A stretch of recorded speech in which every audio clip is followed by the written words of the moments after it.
23 with Nick from NickyMoon Custom Cymbals. How's it going? Why don't you talk to us about what you're here for today? Yeah, it's going great. Thank you for coming by. I'm here to be part of the Meet the Smiths cymbal smith thing that they're doing here. They just had a clinic over there. All cymbal smiths from all over the world are talking about this independent cymbal smith revolution that we're going through right now. So, I was here to be a part of that and to show my work. That's amazing. You were just telling me that like your mentors here and all these people from all over the world that, cymbals traditionally are made by large companies. They're very old, or one family in particular made a lot of them. But this is like a new movement that's starting to happen. Yeah. It's good to be on the ground floor of this whole thing. Like I was one of the first guys to kind of take it to social media. That was kind of my part in the whole thing. And now it's just like taking off, man. Gas on the flame. So it's really cool. It's awesome. So you got what I'm assuming is going to be a cymbal. This is a bronze ingot. So right now, all of us independent guys, we get sheets of bronze from Turkey, from the factories over there. We import that, and then we hand hammer and lathe them in the United States. This is a 100% domestic American piece of metal, piece of bronze that I'm developing, that I'm still in the process of developing, but it will eventually be a cymbal. So your plan is to not use ingots that you purchase. You're going to start building them. You're making. Do 100% of my own thing. That's incredible. Yeah. So that'll be the first, other than Zildjian, 100% American cymbal. So. Yeah, that's incredible. Heck, you want to show us some of your cymbals that you made? Absolutely. Most of the stuff I made for the show, I like doing a lot of prototypes because then I get to see people gravitate towards certain things, and I figure out, okay, that's going to be a series now because people love that. This is a prototype, 22-inch thin. This is my new moon crater hammering thing that I'm doing. I'm using a power hammer and some special dies that I built, so kind of like the K. Constantinople Zildjian vibe thing. These with the big number 1, that's the 1 series. That's the first independent cymbal smith official series that ever hit the market. So I'm proud to have brought that. Launched that in 2019. And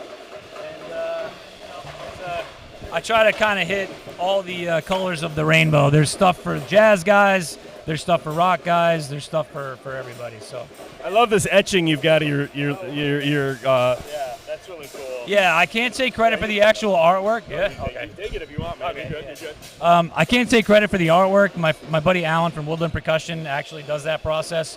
It's something that we kind of collaborated on. That's awesome. So like, how do you go from like, how do you get into this? This is such a, I've been in the music industry 25 years, and like, I've never really heard of someone just fucking picking this up. So. Yeah. So I grew up in Boston, 30 minutes from the Zildjian company, and I always wanted to work there, but I could never get a job. They'd never get back to me. So eventually I was like, I'll just learn it myself. And I got wise to this guy, Craig Lauritsen, who's an Australian independent cymbal smith, one of the first.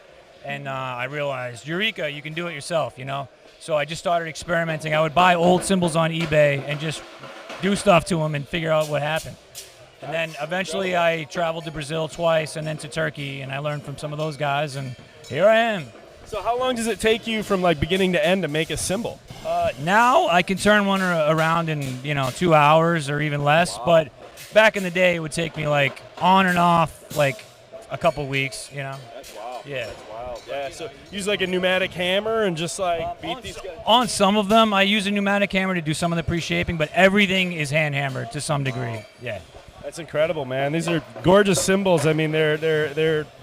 I mean, just looking at them, it's wild to think that one man made this. You know what I mean? Like, I know that's kind of like a weird way to put it, but like you see a lot of different things through the industry, and it's just like that looks as fit and finished as anything I've ever seen out of the biggest companies that make these, and that's really impressive that you've developed this skill, man. That's a small family to be in, I think, Yeah, it's so cool. The aesthetic thing, I appreciate you noticing that because that's something I always wanted to nail. Like it has to look legit.